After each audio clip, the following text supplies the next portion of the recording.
Yo soy la doctora Katy Gómez. Para mí realmente es un privilegio compartir este tema con ustedes y espero que sea de provecho y que le saquen el mayor beneficio posible. Vamos a estar hablando de lo que es la neurocriminología del cerebro violento.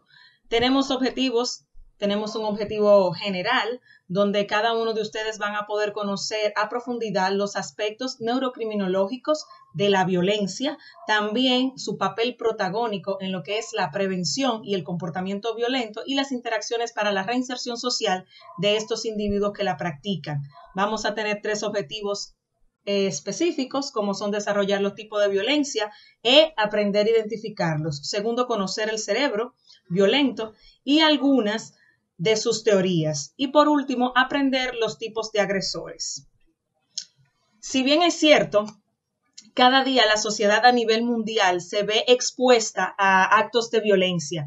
Tenemos la televisión que nos muestra esas series criminales con tantos detalles que nos enseñan a nosotros en muchas ocasiones hasta cómo convertirnos en personas violentas, que es simple y llanamente con el on de la televisión, pues entonces nos damos cuenta que tenemos acceso a todo ello. Por lo tanto, es inevitable que el ser humano no conviva. Es parte de la sociedad las actitudes violentas. Pero ¿qué sucede cuando esto ha tenido ese impacto social? La Organización Mundial de la Salud nos ha puesto de manifiesto que la violencia supone una importante problemática a nivel mundial y a nivel de salud pública.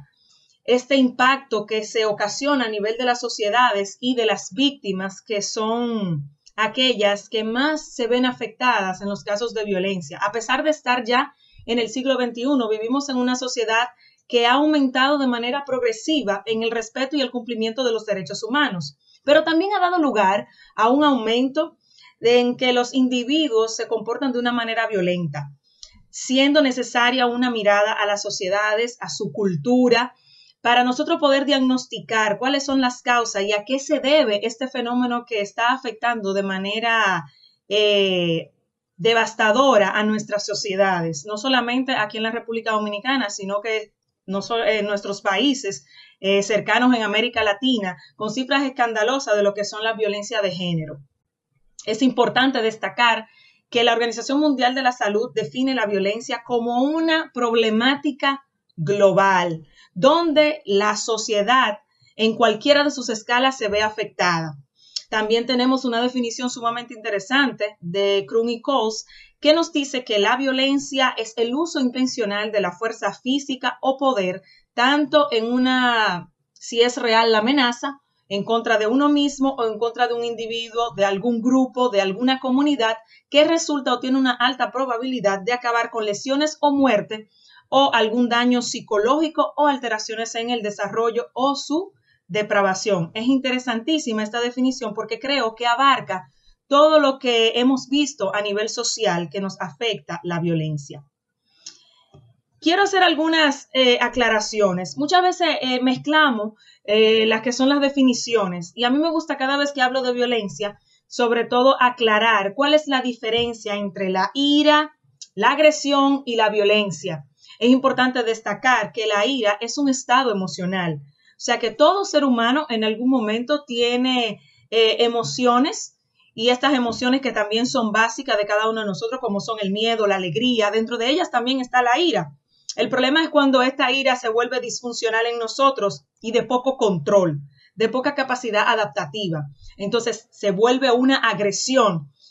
Entonces en esta agresión que nosotros estamos viendo, ya hay una parte integral de nuestra comunidad que se puede ver afectado, a pesar de que la agresividad en muchas ocasiones puede representarse como un mecanismo de defensa de manera innato del ser humano, también puede volverse patológico. Ya en sí la violencia es la respuesta inadecuada a esa ira mal manejada, producto de lo que se da en las sociedades y sobre todo en la cultura. Hay que aclarar también que dentro de todo este contexto vemos lo que es la definición de la impulsividad. La impulsividad es importantísima tomarla en cuenta a la hora de hablar de violencia, ya que es un concepto multidimensional y que obviamente nos lleva a la reflexión si toda persona que es violenta tiene algún problema en controlar lo que son sus impulsos. Para nosotros poder identificar mejor este fenómeno de la violencia, tenemos que saber cuáles son los tipos de violencia. Y hay muchísimas literaturas que nos van planteando la tipología que caracteriza de forma cualitativa las diferentes clases de violencia, así como la relación entre ellas. Y entre ellos podemos destacar lo que es el tipo de acto violento, también el tipo de víctima, o puede darse una combinación de ambos. Hay otras referencias que nos hablan de las características del acto violento. Quién es el individuo que ejerce el acto de violencia, también la motivación que guía a ese estado o a esa acción a nivel de conducta de agredir a otras personas con características de violencia. También tenemos, depende de su función, ya si es una violencia física, si la violencia es sexual, psicológica, o si también se puede dar en lo que es la negligencia u omisión. También podemos ver otra que debemos aquí destacar, que es la que es dependiente de quien comete el acto violento, ya sea dirigida hacia uno mismo de manera interpersonal o también de manera colectiva.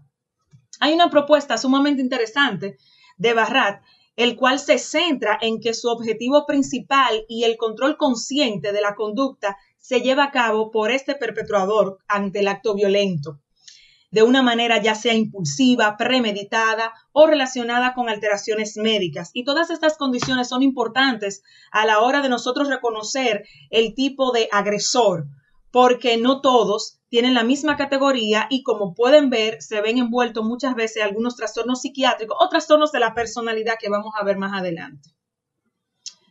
Vamos a hablar un poquito de lo que es la violencia impulsiva. Este tipo de violencia se lleva a cabo con el deseo de dañar a otro y se acompaña de un estado de ánimo agitado o irritado. Es una pérdida del control de la conducta. Este tipo está determinado por altos niveles de la activación del sistema nervioso autónomo y por una respuesta ante la provocación que va asociada a emociones negativas como la ira, el miedo. Esta es una propuesta de Blake y Melody. Ellos hicieron un resumen bastante interesante de lo que la ira mal manejada como emoción, sin filtraje en nuestro pensamiento, en nuestra cognición, puede afectarnos y provocar un acto violento de manera impulsiva, o sea que no se pensó con antelación. Está también lo que es la violencia premeditada. Aquí ya el objetivo va un poco más allá de hacer daño. Está relacionado de manera frecuente al estado de agitación. Pero fíjense que aquí hay una baja de lo que es el sistema nervioso autónomo, ya que hay un alto grado de conciencia de la persona y una planificación. Si nos vamos dando cuenta, los tipos de violencia son indistintos, lo que nos lleva a tener distintos tipos de agresores. Está también lo que es la violencia reactiva proactiva. Aquí el objetivo es dañar al individuo. Como la que es impulsiva, esa se lleva a cabo, sin embargo, con un alto grado de constancia y planificación, que es una característica de la premeditación. Cuando nosotros vemos todos estos tipos de violencia, es imposible que nosotros no pensemos en los trastornos mentales. Existe obviamente una relación a nivel biológico con todo eso, y es donde la neurocriminología se basa en todas aquellas partes anatómicas. Hay muchísimas teorías de las cuales podemos pasar días hablando de todas ellas, pero es importante que nosotros comencemos a hacer esta relación entre los trastornos mentales y la conducta violenta. Algunos de ellos pueden contribuir a la violencia. Por ejemplo, el trastorno de estrés postraumático, la depresión, el trastorno explosivo intermitente, que pertenece al trastorno del control de los impulsos, también se pueden ver asociados a un aumento en el sistema nervioso autónomo. Contrario a aquellos que están diagnosticados con trastorno de la conducta, trastorno de la personalidad antisocial, tienen baja responsividad dentro del sistema nervioso autónomo. Así que independientemente tenemos una persona que es violenta, es necesaria la evaluación a nivel biológico de esta persona. Por eso, parte de todo lo que se trabaja debe ser de manera integral. Una persona violenta o un agresor no debe tener un solo participante, un solo profesional dentro de su tratamiento, sino un conjunto de estos para que se pueda llegar a vamos a decir, a un tratamiento más eficaz y que esta persona pueda tener una reinserción social. También en este tipo de trastornos podemos ver que se da a través de una respuesta emocional habitual, lo que invita a creer que puede tener respuestas agresivas por diferentes, vamos a decir, diferentes respuestas bioquímicas o anatómicas. Es importante nosotros poder destacar dentro de todo lo que estamos viendo los marcadores biológicos. Se dice que desde la niñez todo lo que es el ambiente va generando una morfología en el cerebro. Así que es importante tener un buen historial, una buena recogida de todo lo que ha sido la evolución de esa persona. También, obviamente, en la parte genética vemos que hay algunas alteraciones dentro de los neurotransmisores, como por ejemplo la serotonina, que es una de los neurotransmisores más estudiados, diría yo, porque hay otros que todavía tenemos muchas investigaciones abiertas, pero la serotonina se encarga mucho de lo que es nuestro estado de ánimo, y ahí es donde entra la ira que había mencionado anteriormente. También se dice que la exposición prenatal de lo que es la testosterona y el cortisol, es otra de las propuestas que se han evidenciado, también tiene una repercusión, y esa es un factor de riesgo para la violencia. Otra también importante es una mayor sensibilidad a nivel cognitiva en la adultez, ya que presenta una mayor sensibilidad en sus receptores androgénicos como la testosterona. Esa fue una propuesta interesantísima a nivel como marcador biológico. Existen diversos tipos de agresores, como les decía, tipos de violencia, pues tipos de agresores también. Es importante destacar que hay 3 grupos importantes. El primer grupo son agresores. Estos no padecen ningún tipo de enfermedad ni ningún tipo de trastorno psiquiátrico. Eso es importante, porque muchas veces pensamos que la persona violenta es porque tiene un trastorno psiquiátrico, pero no necesariamente. Aquí podemos encajar esta categoría. En el grupo número 2 podemos ver que son agresores con psicopatías o trastornos de la personalidad. A destacar en esta misma categoría que los grupos más frecuentes, y sobre todo lo que he podido ver como psiquiatra forense en mi país, ha sido el trastorno antisocial de la personalidad y aquellos que tienen trastorno de la personalidad narcisista. Son los que han tenido mayor tendencia a la violencia. También tenemos aquellos agresores patológicos, que depende ya esencialmente de su encuadre en una sintomatología de una enfermedad mental. Muchas veces puede ser que hayan sufrido alguna lesión a nivel cerebral y obviamente presenten este tipo de conducta. Por ejemplo, los accidentes cerebrovasculares, esas hipoxias pueden afectar ciertas áreas del cerebro y ahí viene un descontrol. En el caso, por ejemplo, del frontal, que tiene el área de juicio y razonamiento, si esta área se ve afectada, pues la persona puede tornarse violenta. Si también hay alguna lesión anatómica a nivel de lo que es ya hipotálamo, amígdala, pues entonces también pudiéramos ver esas reacciones, pero ya obviamente esto se debe a una enfermedad médica. Quiero destacar que dentro de lo que más nos interesa estudiar en la violencia están aquellos que tienen el trastorno de la personalidad. Y cuando yo me estoy refiriendo al trastorno de la personalidad, es un patrón que es permanente e inflexible, de una experiencia interna y de un comportamiento que se desvía de manera acusada de su contexto cultural, que tiene su inicio desde la adolescencia o principio de la edad adulta, es estable a lo largo del tiempo y muchas veces este comportamiento le causa a la misma persona malestar o prejuicios en todo lo que es su entorno. Si hablamos de trastorno, estamos hablando de que algo te está haciendo disfuncional en todas tus áreas. Y también causa un deterioro que es de manera funcional. Es importante señalar que obviamente cuando hablamos de estos trastornos de la personalidad, existen un sinnúmero de estudios que se ha demostrado que el trastorno de la personalidad casi siempre es parte de lo que son las conductas violentas. Hay un estudio interesantísimo realizado por una revista chilena donde el 77.7% de aquellas personas con actos violentos ha presentado un trastorno de la personalidad y un 37% tiene de 1 a 3 trastornos psiquiátricos. Por lo tanto, es relevante que se realice en cualquier persona violenta una evaluación psiquiátrica.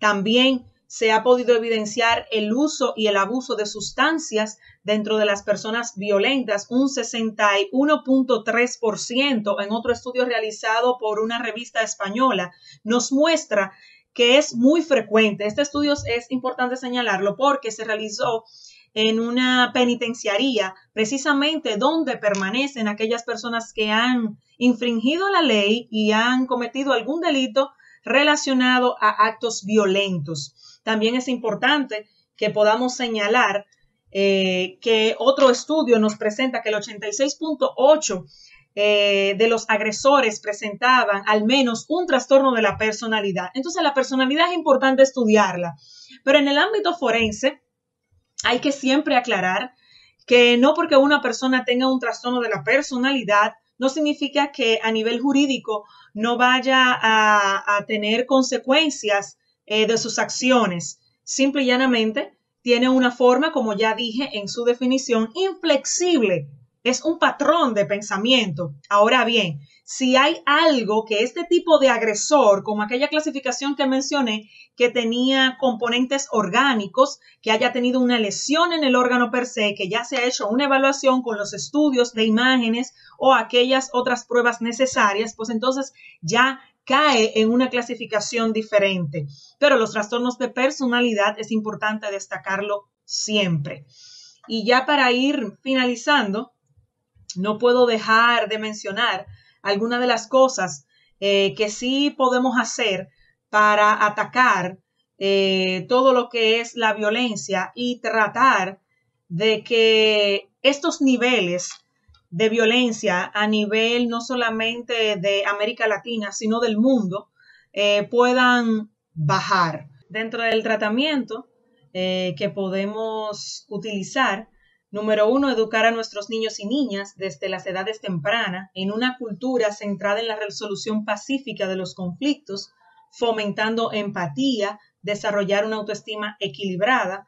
Son principios que van a favorecer a que desaparezcan los prejuicios de género que se dan desde la escuela.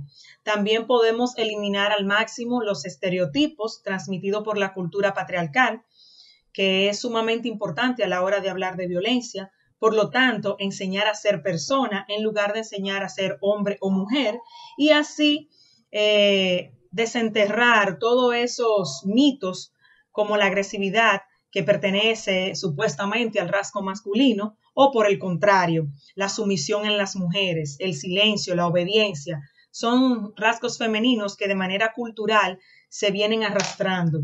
También podemos estimular aquellos factores protectores. Algunos de estos factores pueden contrarrestar el impacto negativo de los factores de riesgos asociados a la conducta violenta, como por ejemplo aquellas que son de manera individual, el coeficiente intelectual.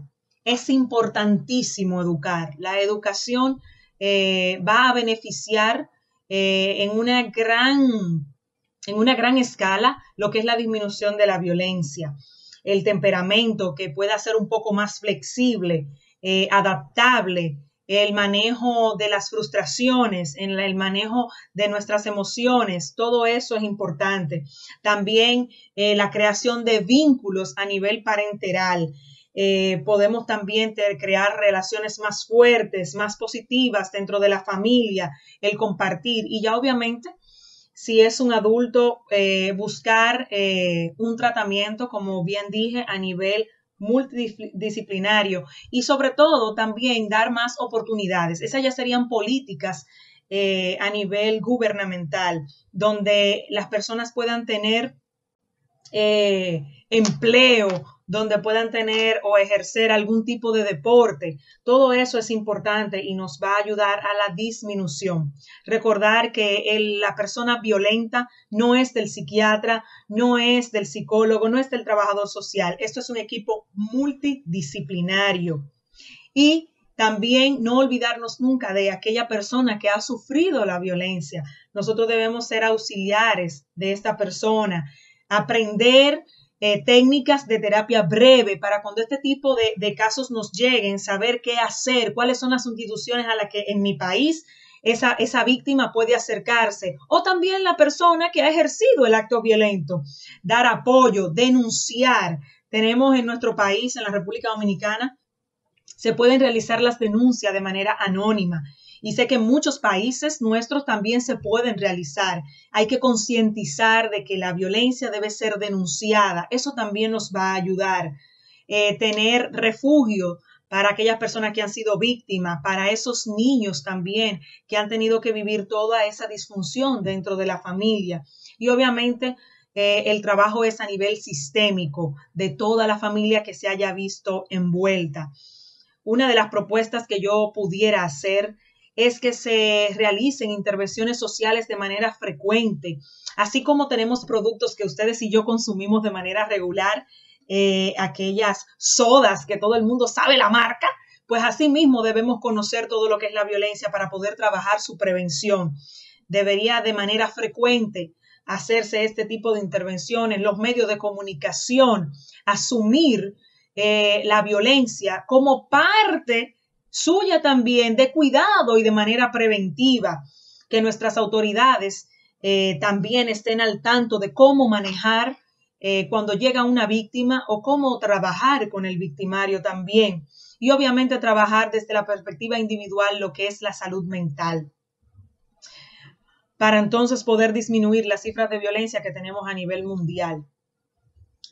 Nadie es diferente para tener en algún momento una agresión o ser víctima de violencia. Por lo tanto, todos debemos sensibilizarnos respecto a este tema, hacer un buen historial clínico para entonces poder llevar a esa persona a una reinserción, tanto al victimario como a la víctima. Así que nada, gracias. Para mí ha sido un placer compartir con todos ustedes.